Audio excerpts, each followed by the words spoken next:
Welcome to another edition of the Best Business Minds, where we interview business leaders and academics that write thought-provoking books. I'm Marc Kramer, serial entrepreneur who consults with family businesses and entrepreneurs. This is our 109th show. Today's guest is Dr. Hank Weisinger, author of Performing Under Pressure.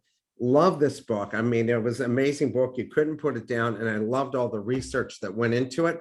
So Hank, welcome. And let's start out with you giving a little bit about your professional background. Sure. I am a psychologist by trade. Went to graduate school in the Midwest at the University of Kansas, who have just recently, of course, won the NCAA championship. Then I went out to LA to do my internship. This was 1976. It was the first ward in the country at the VA hospital that was exclusively designed for Vietnam veterans. They had 7 suicides in a year and a half. A national investigation from DC came down to see what was going on. As an intern, of course, it was very exciting to be in that type of environment. And it was at that point at the VA where I did a training program on a subject that I was becoming very interested in, which was giving and taking criticism. At that time in the 70s, the entire corporate world was using the bogus word feedback. As in, come into my office, I have some feedback for you.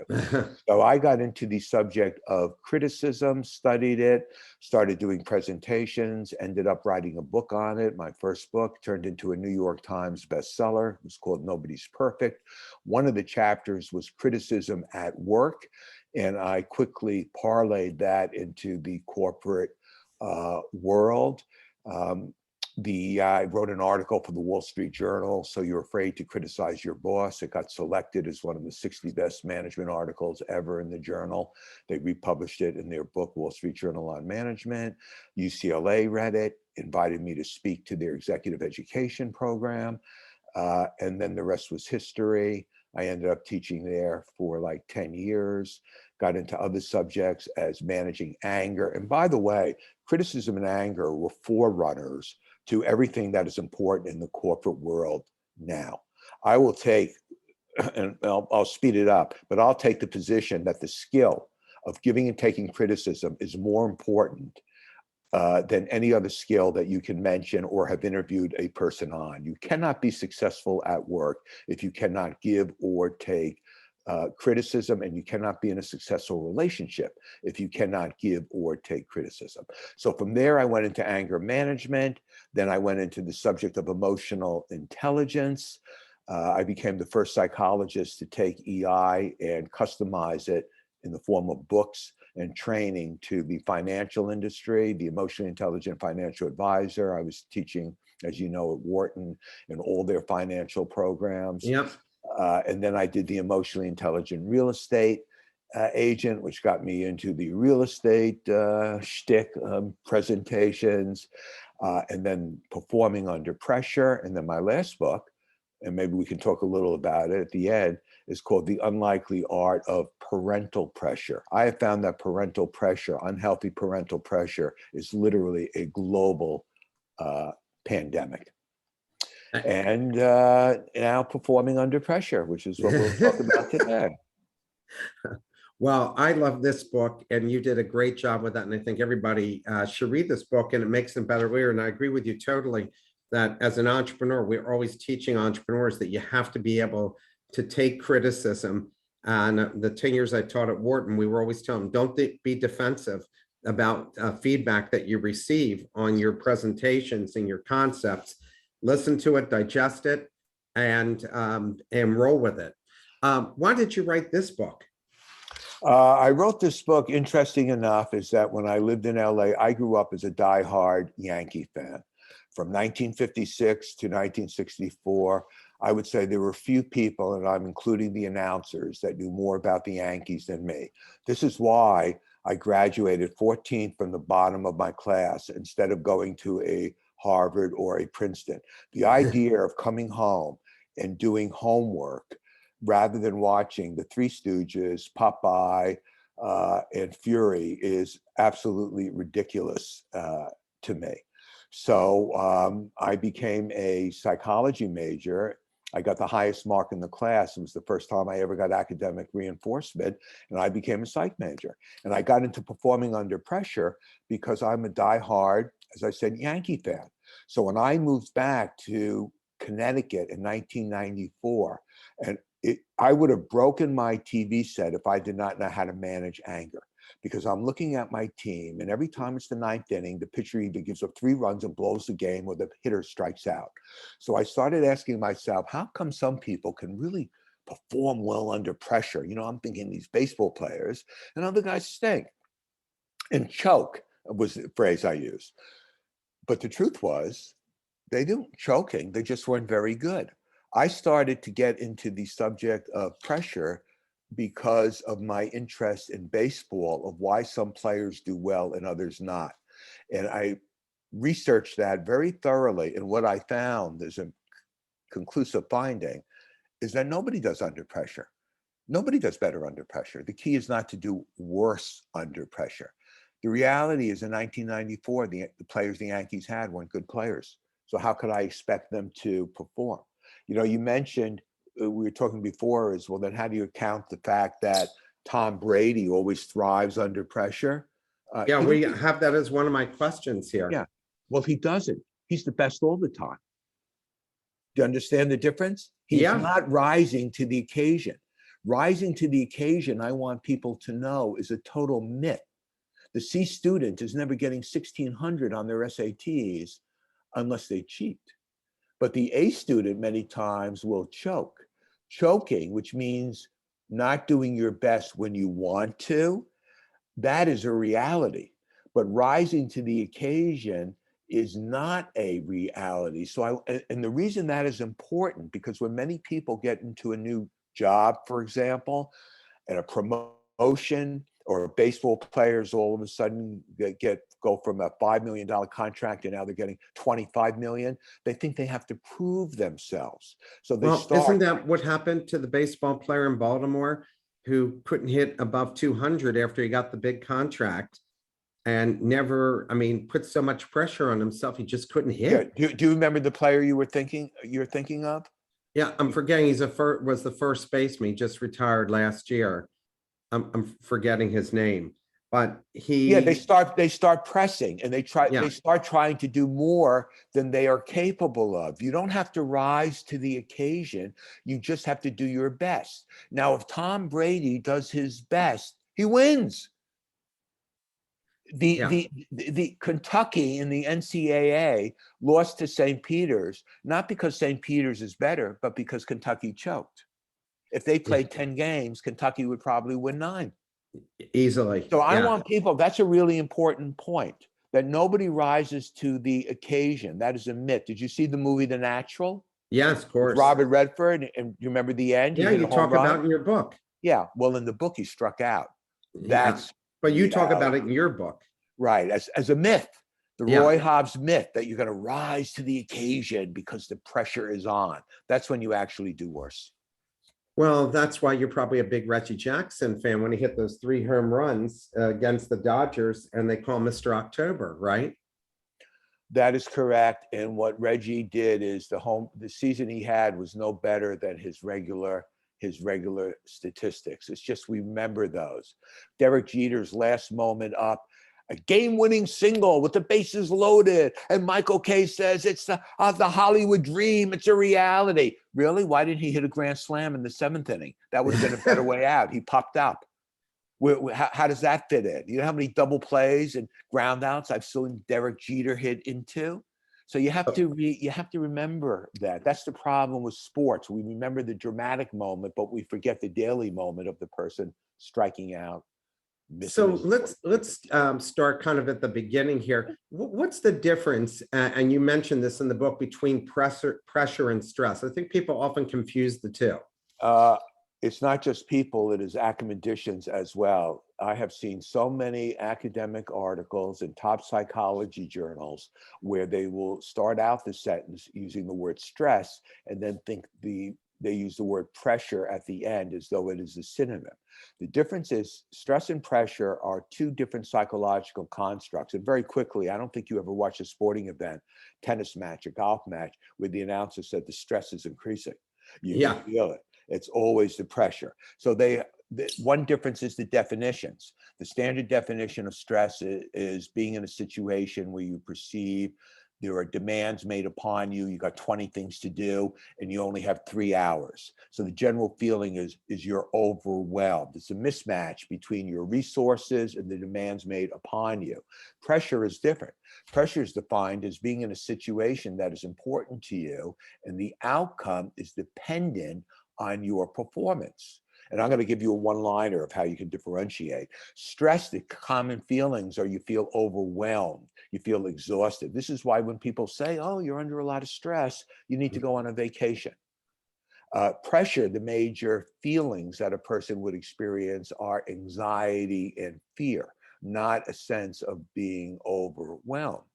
With stress, the goal, another difference, is to reduce it. And you can do that many ways. You can delegate, you can prioritize, you can blow things off. With pressure, the goal is it's the same goal every time, to perform successfully, to perform the task successfully. So I would want listeners, viewers, to remember that when you're in a situation, if you're feeling overwhelmed, you're experiencing stress. If you have to perform, ask yourself, do I have to perform or do I have to feel overwhelmed? If you have to perform, it's pressure. And here's why this is important. People confuse the two. And as a result, they treat every stressful moment as a pressure moment. And then they are on high alert 24/7. Everything becomes the most important thing, whether it's a presentation or getting to the cleaners by 5 o'clock or getting to the supermarket or something. Everything is the most important thing. And those individuals end up wasting valuable psychological resources that could be better spent. This is what happens with many teens, that they treat every stressful moment as a do or die moment. And that's what happens in a pressure moment.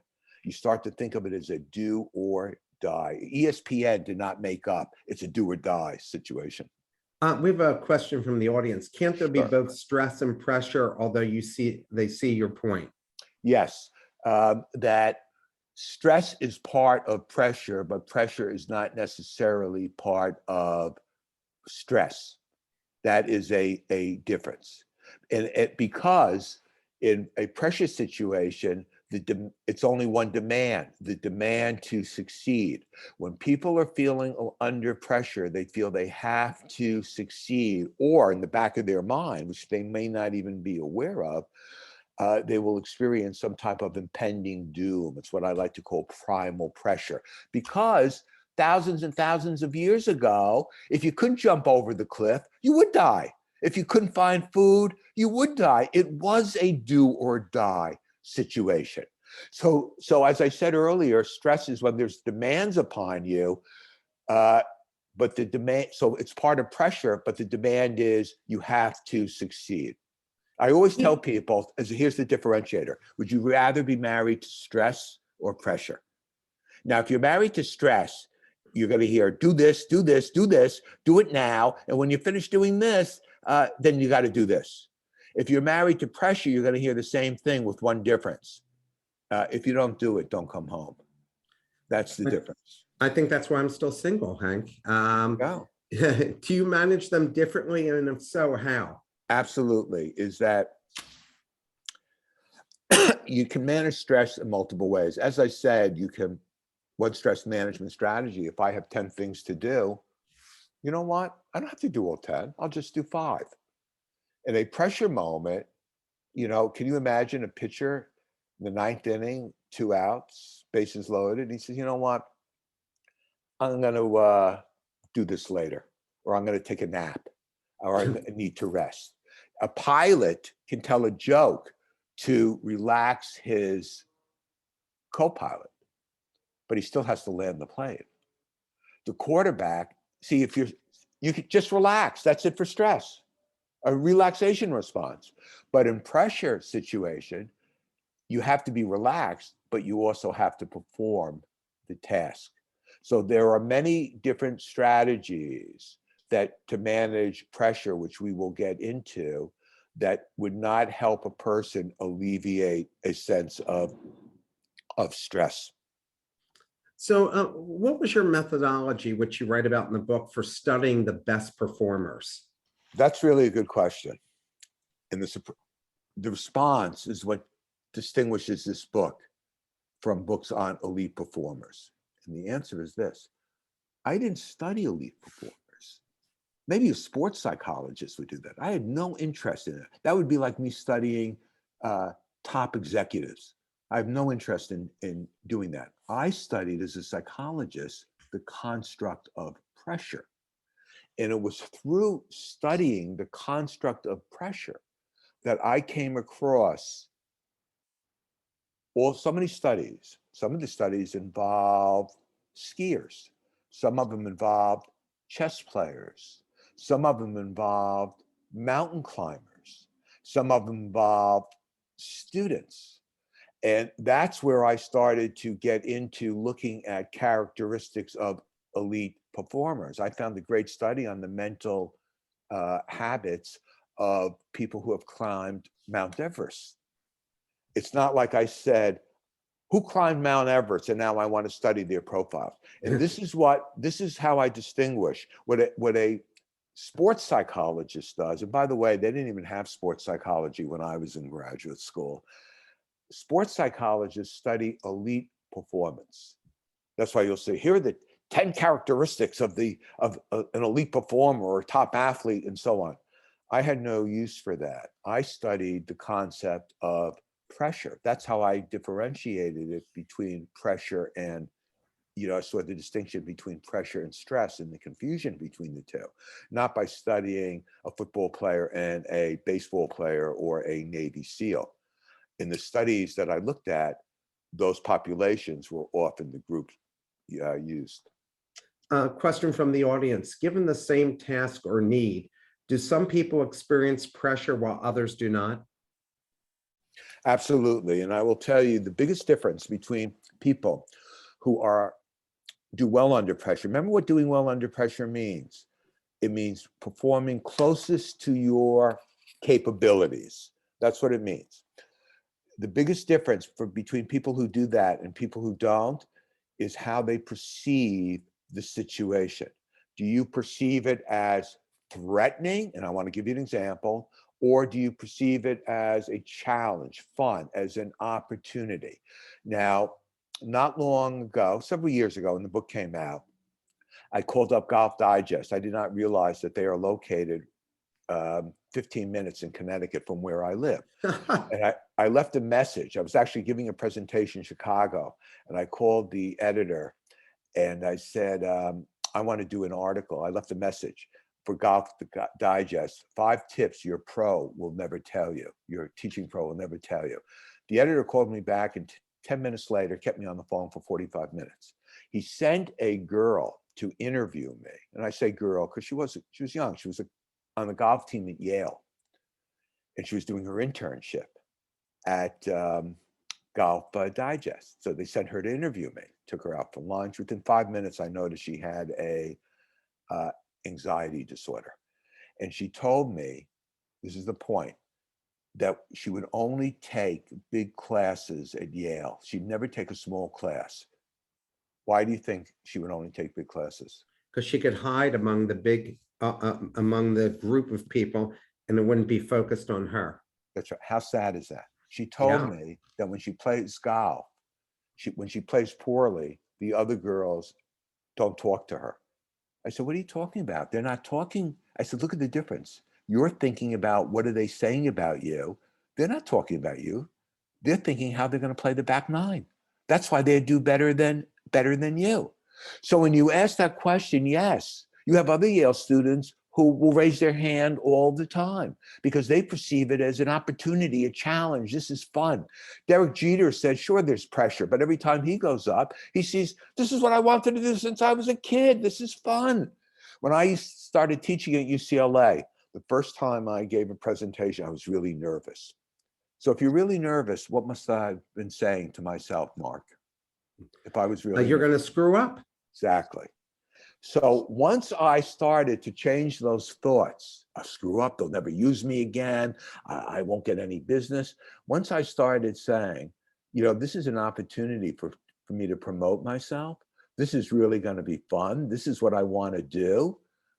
The entire anxiety went away. And I also knew that even if I give a lousy presentation, by the time I get home and listen to my message machine, there's going to be 10 more talks, people asking me to talk. And that becomes another part of the mindset. One of the things I discovered is, what is the mindset for people who do well under pressure versus those people who choke? And important in that mindset is befriending the opportunity. So that means parents, when your kid has a test, you want to say to them, it's a challenge, it's an opportunity to show the teacher what you know. I hear these people, and you mentioned, some of the people you have had, they've given TED Talks. Yeah. And I can always tell the people, and these are people many times who have had best-selling books, and they're nervous when they give a TED Talk, and they'll actually talk about that. Now, the only reason they're nervous is because they think they're giving a performance. I was asked to do a TED Talk, and they told me I had to rehearse. I said, are you serious? I don't rehearse. My attitude is, I'm like Sinatra, one take. That is it. When I was on Good Morning America, they start giving you the questions in advance, Mark. They want to rehearse you. I finally said to I've got 3 producers, and this is live, right before we go on. And I finally said to them, I'm not Harrison Ford. I don't need a script. I can think for myself. Don't ask me any questions in advance. So when you think of it as a performance, I always thought it as I'm educating people. When I was teaching at Wharton, and I would see people write down, if I say, have goals, in an executive, have goals, I never thought of that. Let me write that down. I'm thinking, this is the audience I'm talking to. I can feel no stress or pressure. So befriending the opportunity, always remembering that there's going to be another opportunity, flashing back on your success. So anybody listening, anytime you give a presentation, be like Steve Nash when he was shooting foul shots. He said, I've done this 10,000 times. And that will give you a sense of confidence. You know what? And I thought of that when you were saying before that, Michael Jordan, whoever it is, Tom Brady, it's because they've practiced this so many times that they're not rising to the occasion. They're performing as they should. And if they don't win, it's because they've had a bad day in a sense. So like we had Ben Simmons here in Philadelphia, and he only shot 29% from the line. But if you knew the backstory, which I happen to, the guy never practiced foul shots. And so, Michael Jordan shot 500 shots a day. And so his expectation was this. I talked to a professional coach, shooting coach who played in the NBA and who teaches NBA players, because anybody can be a 70% foul shooter. It's all muscle memory. So he said, if you go and shoot 200 to 500 shots a day, there literally is no reason for you not to shoot 70% or greater. I'm not talking about jump shots. I'm just talking about something that requires repetition. So I thought, now it all makes sense to me after hearing you talk about. Here's a question from the audience. Any advice or prompts for changing that inner dialogue, cultivating that growth mindset? Yes, but before I tell you what it is, because that's what the problem is, people do not like to, what I call, take action. Taking action means you literally have to do what I am going to say, not just think about it or say, oh yeah, I'll remember to do that. It's like when Jane Fonda's workout video came out, a lot of people thought they could just lie in bed and watch it and expect to get it. So one of the things that you have to do, and there's many answers to the question asked, but it all focuses on increasing your awareness to how you talk to yourself so you can catch those irrational statements. So one thing I will do, and this is to take action, this is what people do not want to do, is to sit down in a chair and for 3 minutes a day for 2 weeks, Just listen to how you talk to yourself. And what many people will find is how they talk to themselves doesn't help. It makes the situation worse. Who has a better day? The financial advisor who wakes up in the morning and the first thing he or she says to themselves is, oh, market's going to go down another 500 points today. Inflation, this is terrible. My clients don't want to talk to me. I won't even get out of bed. Or the advisor who wakes up and the first thing he or she says is, I'm going to have a great day today. I don't care what the market does. I'm going to be successful. Even if the results are the same, we know who had the better emotional landscape for the day. So that's the first thing I tell the person to do. The second thing I would tell the person to do is to take a 3x5 card or 5x8 card and write down 3 statements that if you say these statements, it puts you in a good mood. And put those statements on your night table. You have to cue yourself. You have to train yourself. Yes, you have to become an athlete so that you are looking at these statements over and over, because how you talk to yourself, remember, is habitual. We get what I like to call a hardening of the corollaries. It's like how many times you've been in an argument with a person, and the reality is the same argument you had the day before. Even the dialogue is the same. And you get so trapped into it, if the person walks out of the room, you're still talking, acting as if though they are listening. So you got to be able to, you can't change your thoughts unless you become aware of your thoughts. Also, another thing for the person to do is, let's say you're going into a pressure moment. Standard is giving a presentation. What is one word? I did this with my son. He's a top recruiter. So I said, Danny, when you want to meet with your clients, give me one word that says how you want to come across. And he said, professional. Okay. So all you need is one word, and that will cue you in to start acting in a professional manner. When I would give a presentation, my one word would be fun, because I know if I'm having fun, the audience, my crowd, is going to have fun and therefore probably learn more. So those are some strategies to do. And here's the most important one. For this person who asked that question, I want them to use their physiological cues, like when they get anxious and you feel that in a pressure moment, your heart's beating. Use those physical cues as a signal that it's time to talk to yourself differently. So every time you feel anxious, that is an indication that how you're talking to yourself is making it worse, not better. So use what's going on in your body as a message that it's time to change how you think. I was wondering this, Hank, as I'm listening to you. Why did Bill Russell throw up before every single game? That's what he tells people. I really could. Maybe it had to do with what he ate before a game. I do not know. I mean, he but said his sometimes you get a nerves. lot of nerves. One of my favorite movies is called The Cutting Edge, about a hockey player and an ice figure skater, and they get together at the Olympics and so on. And he's going out and he says, before the championship game, I filled up my helmet with vomit 4 times, and then he was fine. He settled down. And he saw in the NCAA game, in the championship game, a North Carolina guy got down and he started throwing up. So sometimes your nerves do that. It's never happened to me. And sometimes that might be what you eat. Just like I don't want anybody who likes sports, when you're watching your team and the guy shoots a foul shot at the end of the game, doesn't necessarily mean he's choking. It could mean that he's physically tired, and it's his energy. It's not that the pressure is getting to him. There are a lot of studies that show that when you have to do a physical task, if you do another physical task before the main one, you will actually do worse because your body starts to get tired.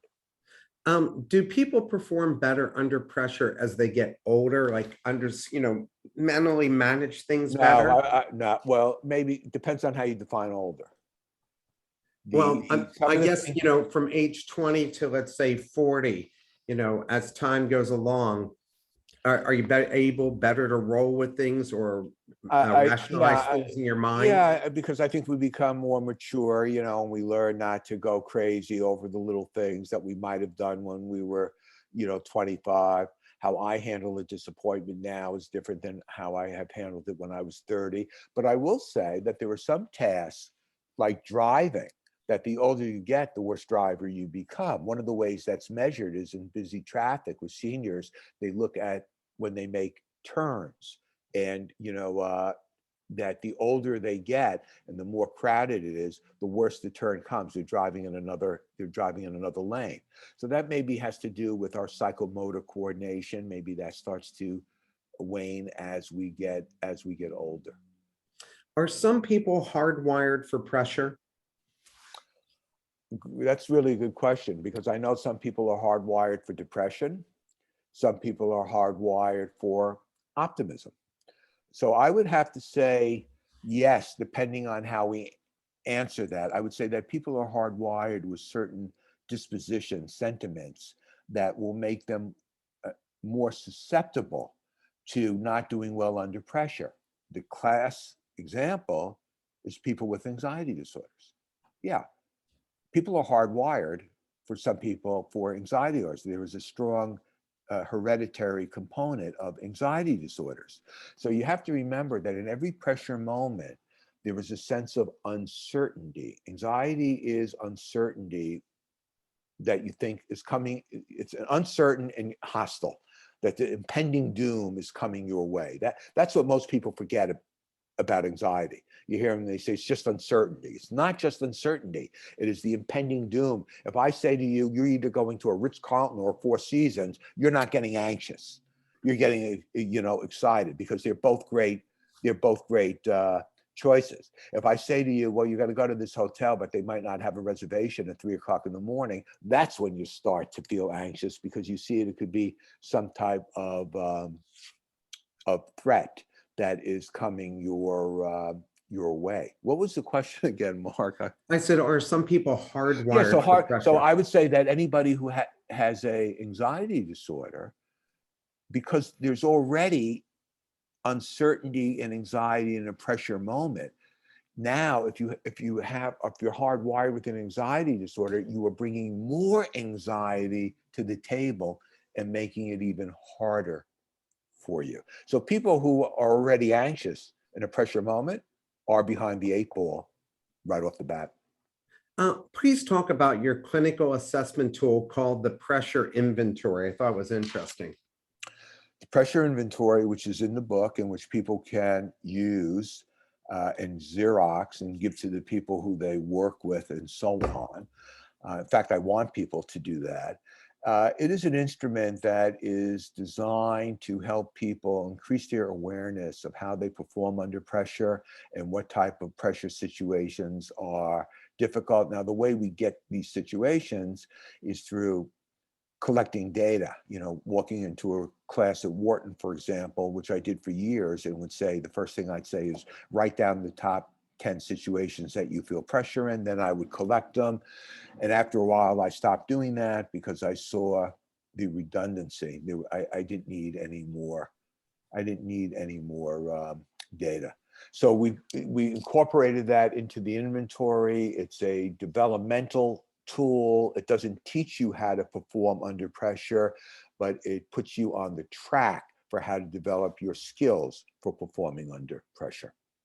I wondered this, and I've experienced this from some leaders. Why do some leaders believe putting people in pressure situations will get more out of them? And that's a good idea for testing people's ability for increasing responsibility. Well, Andy Grove at Intel was like that. And I will tell you, I did a lot of work with Intel, and I never saw a person with a smile on their face. Jack Welch did that, and that's why he was called Neutron Jack. Nobody really, from what I know, enjoyed working under him. I would say the reason many managers or CEOs do that is because they have misinformation. Pressure does not bring out the best in people. I think it brings out the worst. Have you ever heard anybody come home and say to their partner, "God damn it, I wish I was under more pressure"? I never heard a kid come home from school and say, "Mom, you've got to talk to the teacher. They're not putting enough pressure on me." Yeah. So that is just a mistake. That is just bad management philosophy. It's like type A and type B personality. Type A characteristics. 50% of Fortune 500 CEOs in a study were identified as type A's and others were type B's, but there was no difference between how successful they were. So the type A of, always being in a rush and everything is urgent and so on does not translate into success, but it does translate into poor mental health. What's the concept of the natural pressure management tools?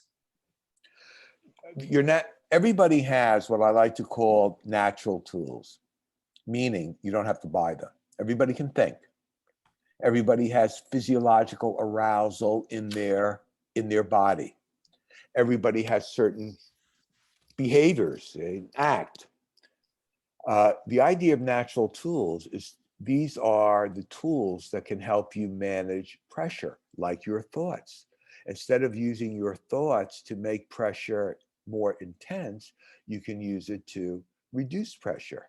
Instead of letting your physiology create the familiar feeling of butterflies in the chest, you can use your physiology, which you are born with, to actually calm. So that, would you rather be in a calm sea or rough waters?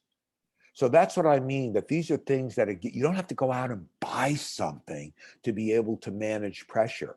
All you have to do is use your thoughts differently, use your behavior differently, use your physiology differently. Think back that two people fall in a pit and they can't get out. Now, the person who has the natural tool of a louder voice has an edge over a person who cannot scream as loud, right? That's no different than today. The singer who has a stronger voice has an edge over the singer who has a weaker voice. So these are all tools within us that we have. Nobody has to give them to us. We have them. It seems like different types of leaders, every different styles can still succeed no matter how they act. Because in sports, which we all love because we see it, Joe Torre was an amazing manager for the Yankees, averaging 97 wins in his 14 seasons there. And in his book, he talked about always thinking about how did you reduce the pressure on players to get them to play to their optimum. But it seems like somebody like Bill Belichick or Vince Lombardi did exactly the opposite when they were trying to coach people. How do you account for the differences and both styles succeeded in major ways? Well, that is, again, a very interesting question. I have some thoughts, not necessarily answers, but I do know that I would say to my friends at UCLA that, if people don't know, they won 10 championships in a row. And everybody said, what a great coach John Wooden was. And he reduced pressure. And I said, John Wooden came up with the two greatest coaching expressions of all time. One, get the ball to Alcindor. And two, pass the ball to Walton. Joe Torre, I'll say, he, as a Yankee fan, he was a good manager. Look at the players he had. Look at the players he had. He had a guy come in the ninth inning of every game, and he could leave early. We all left early when he came in. That's right. So one of the questions we must really ask is, what does the coach really do? And what does the baseball manager really do? And do they make a difference? I think what Joe Torre was able to do was create good, decent interpersonal relationships between the players, so he could make the team more cohesive, so that they were pulling for each other. I compare that, again, as a Yankee fan, to the Bronx Zoo during the Reggie years. They were successful, but the place was, if somebody was getting fired, the manager got fired 3 times in 1 year and brought back.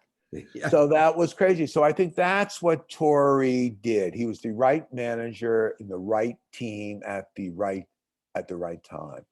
But Hank, doesn't it also take a certain skill to manage elite people? Like Phil Jackson strikes me as a jerk, but he managed the same personality twice and won 10 championships, and Michael Jordan and Kobe Bryant. And isn't there a certain skill set to managing elite people? Well, I think that the skills, that's actually a really good question in terms of, are there different skills for elite athletes? And from my observation and so on, I think one of the most important things you do with an elite athlete is, especially at a professional level like the NBA, is you let them do as they do.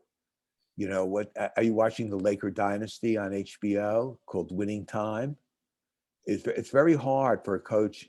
You know, Phil Jackson was the meditation, you know, and good karma and laid back.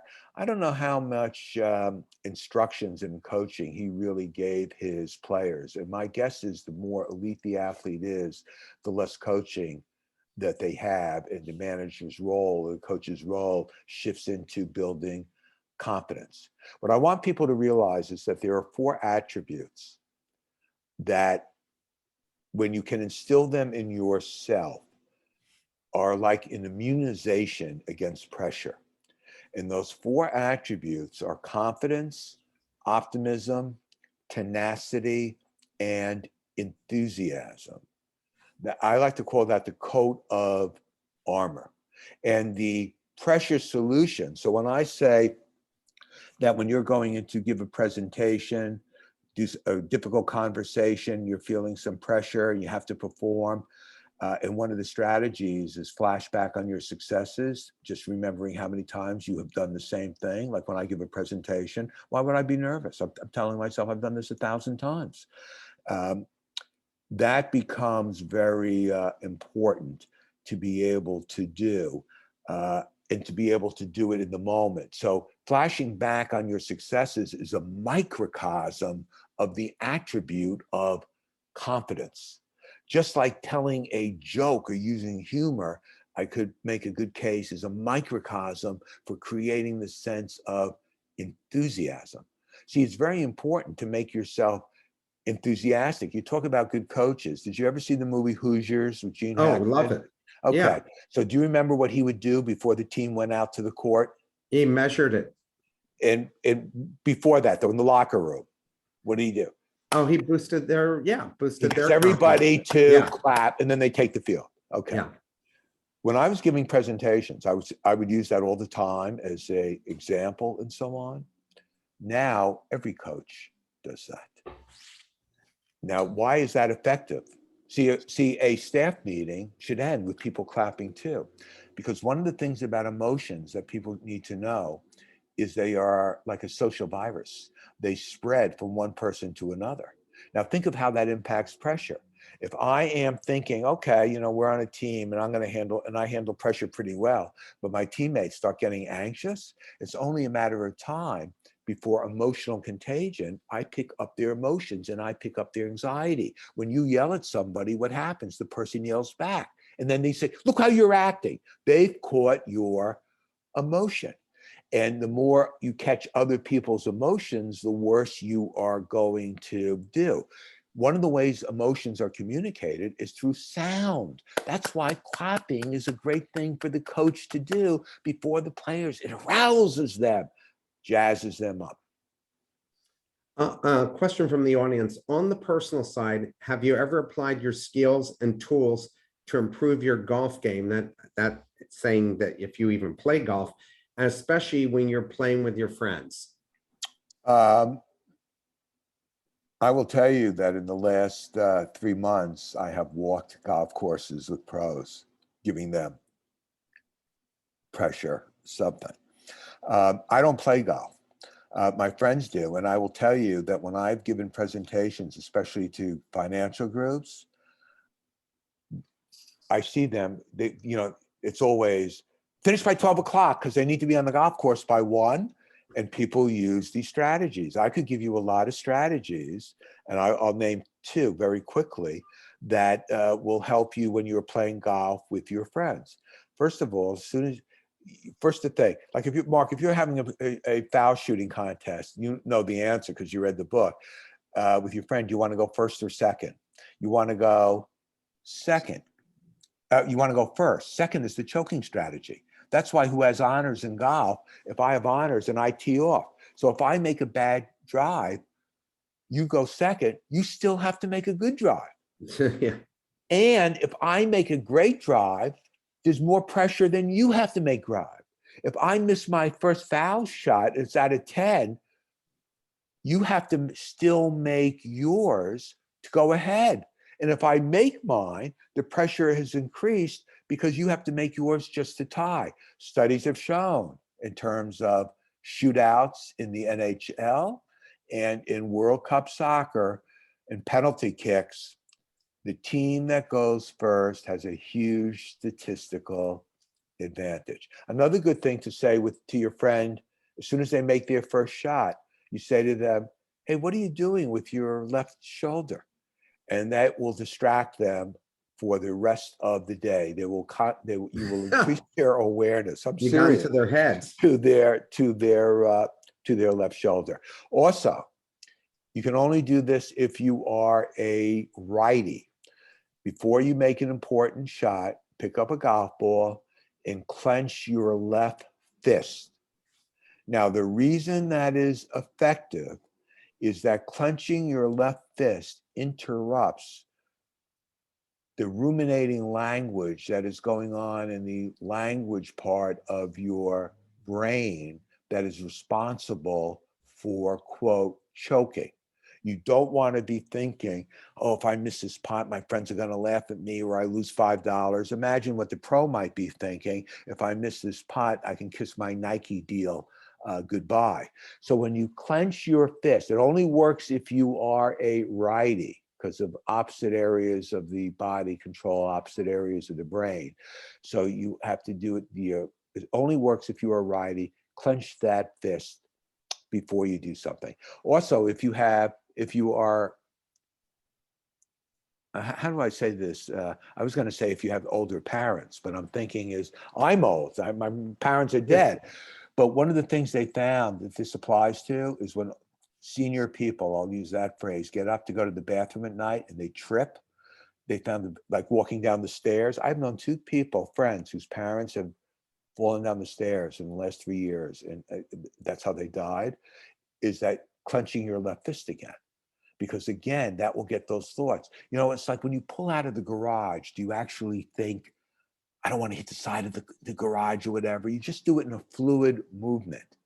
But when you start thinking, it interrupts the fluidity. This is why an athlete chokes. A baseball player, when they say a baseball player or a tennis player, they're thinking too much. Now I know exactly what that means. They are not trusting their muscle memory. Why would a golfer start thinking about their swing when they've done it 50,000 times? That's what caused it. Why would a dancer who knows the routine flawlessly start thinking, am I making the right step? That's when they make a miscue. Question from the audience. I have seen people starting to self-talk under pressure. Any suggestions on how they should handle this? Well, the self-talk can either sabotage them or the self-talk can help them.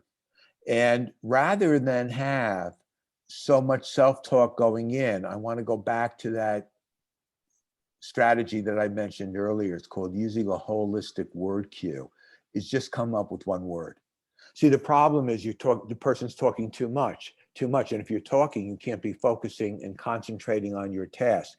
People do poorly in a pressure moment, i.e. choke, for only one reason. They become distracted. That's it. So the idea of pressure management is to prevent yourself from being distracted by these anxiety arousing thoughts, like what happens if I don't make this pot, or what happens if I don't give a good presentation, what will my boss say? And you start thinking about that, and the next thing you know is you forget the words that are coming out of your mouth. So instead of having a whole bunch of self-statements to yourself, simply just have one word that you are repeating. The Frisbee team at the University of Iowa, it might have been Iowa State, was choking. They were doing great in practice, and then when the game came, they would do poorly. So the Iowa State psychology department came up with a great pressure solution.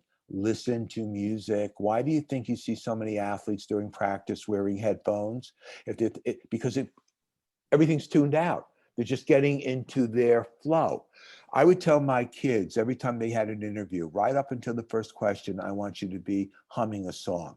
Because if you're humming a song, you can't be thinking, what are they thinking about me? And so on. Also, they found that if you sing the lyrics rather than hum, you actually do better. And if they are happy lyrics, you do the best. So, don't worry, be happy might be the antidote that many people are looking for. Hank, if I start singing, then other people feel stressed out just listening to my voice and all the flat notes I throw out there. Here's one of the things, and we have a lot of entrepreneurs who are listening to this. You're ready to make the most important presentation of your life to a group of investors. What are a couple of the strategies to reduce the pressure and be at your best? Okay, well, the first, as I mentioned earlier, I said, is to befriend the opportunity. So if that would be, okay, so I'm not talking to business people, entrepreneurs. So for me, I'm talking to 10 editors about a new book proposal. And it's the most important presentation ever. And all I'm thinking of, this is a great opportunity. I'm going to get them into a bidding war. I'm going to have fun doing this. Or this is a challenge to convince them. Those three things. That's the first thing. The second I want to say is, no matter how many wealthy people are here, next week I'll be talking to another. There is always another opportunity. There is always another train that is coming. I used to laugh when I'd see people go nuts because they missed a flight and whatever. Okay, so there's another one an hour later. It is not a disaster. So knowing that there's going to be multiple opportunities, befriending the opportunity, telling yourself that you've done this many times before would be another thing that you can do. You can prepare for that presentation. The mistake that people make when they prepare for their presentation, they do it exactly as they want it to come out. In other words, orderly. So let's say that you had a presentation and it was going to be 15 minutes. I would tell the person to, when they practice the last 3 minutes first. In other words, do it out of order. Randomize it. Practice it in situations that make it more difficult. One time my son, he said, okay, I'm having an interview and they want me to give a sales pitch, that they give you. They want me to do it with enthusiasm and so on. I said, all right, go ahead. I'm listening, do it. He says, well, turn off the TV. I said, Danny, would you tell your boss to turn off the TV if he had it? I said, if the TV is distracting you, that's your problem. It's not my problem. So you want to practice in difficult situations. If you only have 10 minutes to give a presentation, when you practice, do it in 5 minutes, because 10 minutes then will seem like all the time in the world. That is a strategy that a lot of basketball coaches do, is that they make practice more difficult than the game. So those are some strategies that you can do. Question from the audience, and this doesn't deal with business, but it's relatable. What advice do you have for parents that are guiding college-age kids that are experiencing decision fatigue in this age of information overload? That's a great question. And that really ties into the last book I wrote, which is called The Unlikely Art of Parental Pressure. I would say the most important thing for a parent to do, because the person who asked that question, what I want them to realize, even though they might deny it, they're part of the problem.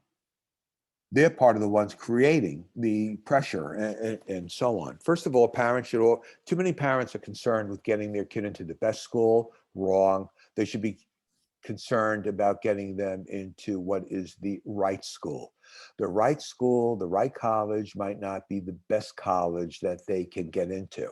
I had a friend his son went to Amherst, which is one of the best schools in the country, and it was the wrong match. The kid was miserable. He should have been at the right school, which would have been a school like University of Michigan, where he could have had a great time.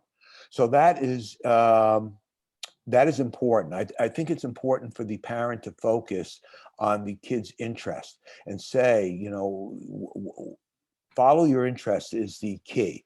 Ask the kid, visualize. Do you like to be in a big school, small school, campus school, city school?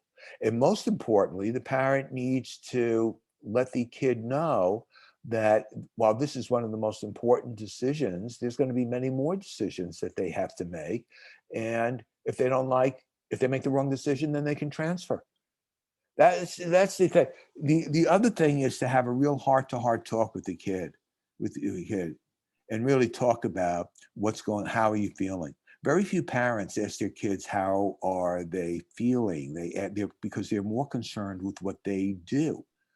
My friend's son just got into Harvard, but the son he had many great choices to go to.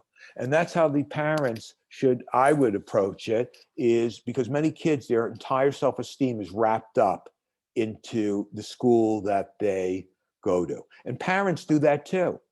When a parent says to me, oh, my kid got into Harvard, I don't congratulate the parent. I say, oh, so my congratulations to your kid. The parent's not going. Yeah. And there are many parents who are like that. Any kid who is experiencing pressure and stress about college and whatever, some of that is from their peers, some of that is from themselves, but a major part of it is from their parents. And that's the truth. And that's why parental pressure is a global pandemic. I was curious about this. Do women and men, people at different ages, and for that matter, of different cultures, handle pressure and stress differently? I'm sure they do. I do not have a great expertise to really be highly specific, but there are always sex differences. I will tell you that women choke less in tennis than men. Now, one of the reasons for that is because women in pressure moments play more defensively. So that extends the route. They're waiting for the other person to make a mistake, whereas tennis players play more aggressively, which then will force them, they'll take more chances, so they'll have more out of bound shots. But there are probably sex differences. I thought this was interesting in your book. I thought it was interesting that teams of people worry more about failure than coming up with an original solution. Why is that? And how do you break the team of that habit? Wait, say that again. So I thought it was interesting, this was in your book, that teams of people worry more about failure than coming up with an original solution. Why is that? And how do you break a team of that habit? It's almost like they're afraid of taking risk. Well, that's it.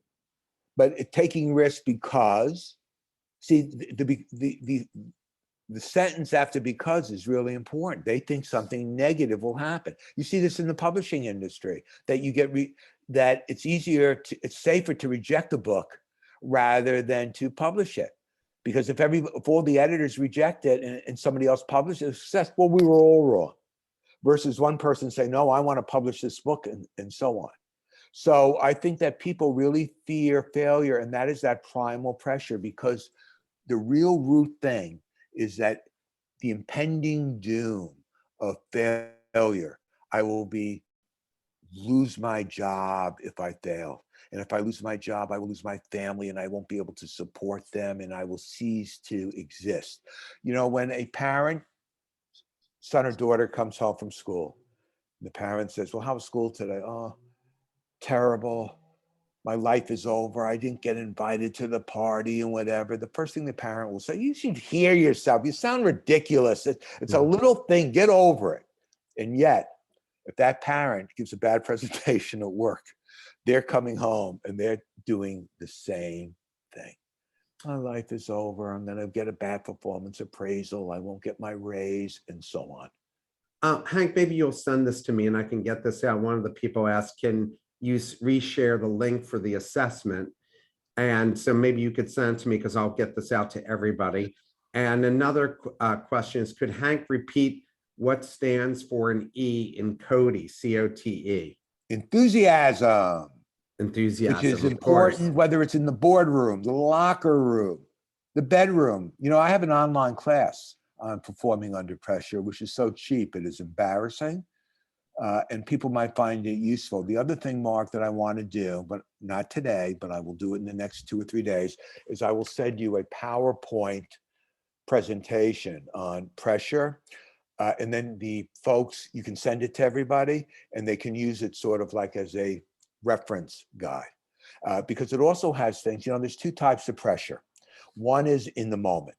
None of my friends, as I mentioned, my friends, lawyers, doctors, and so on, and they're my age, none of them feel pressure when they are performing at work. I have a friend, he's a very famous criminal attorney. When he goes in, there is 0 pressure that he feels. His pressure and my friend's pressure is, how much longer do I have to pay for my daughter's apartment? How much longer do I? That's the type of pressure they are facing. And that is a different type of pressure. It's more of that daily burden that you feel like you are carrying. And there are strategies that are in the handout, but maybe very quickly, just to explain them. One of them is to focus on personal excellence rather than being the best. I want everybody listening that no matter what you do, you're never going to be the best. There's always somebody smarter, always somebody Maximize your superior, potential. always somebody richer and whatever.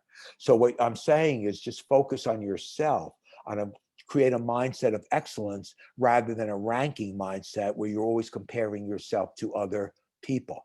When I moved out of LA to Connecticut, that really helped me because I was the type of person, I was always comparing myself to other people. I was comparing my books to other people. One of my friends said, Hank, somebody else's book, it's more successful than yours, doesn't take away from you. And that was a very important message because I was very competitive. Competition brings out the worst in people, not the best in people. That's what we mistakenly tell people. Competition brings out the best, brings out the worst. Competition is what causes people to cheat and lie. Also, people should express gratitude. I know that I used to think that sounds hokey, but I have found that when I am feeling down or I want to reduce pressure, I will sit on my couch, which is right in back of me, and I will start to think, I have 2 great kids. I have a new book. I have another one in the plans. I don't have any financial issues. I can go out with any woman over 66 years old. My life is really good. And I do that 5 minutes and all of a sudden I really feel good. So 5 minutes of gratitude. I used to think is hokey, but it is very, very effective.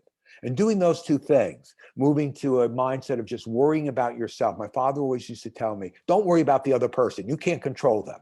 Just focus on yourself. And also don't live up to other people's expectations. Operate by your own values. Because the truth is, I used to see this in marriage counseling, where the wife or the husband will say, I did everything they wanted and they still left me. So the other person's behavior is out of your control. And if you live by somebody else's expectations, you're always going to feel pressure because you're always and you'll never come up to them because the person will say, it could always have been better. So let your own values navigate your life, express gratitude, focus on just becoming your best, not the best, and you will have a happier life. And if that is going to be my closing statement, I want everybody to apply what I am saying, because that is a guaranteed way that I can say, let the force of pressure be with you. Hank, thanks so much for spending the time with us. And I kind of think you should have a show like Dr. Frazier did. And that would be awesome. But and I do want to come back and talk about the power of positive criticism. And we will have you come back again. Thank you so much. And thanks everybody for coming today. And we'll look forward to seeing you all next week. Have a great weekend. Everybody have a great Pesach and Easter if you celebrate it. Take care, everyone. Thank you. Bye-bye.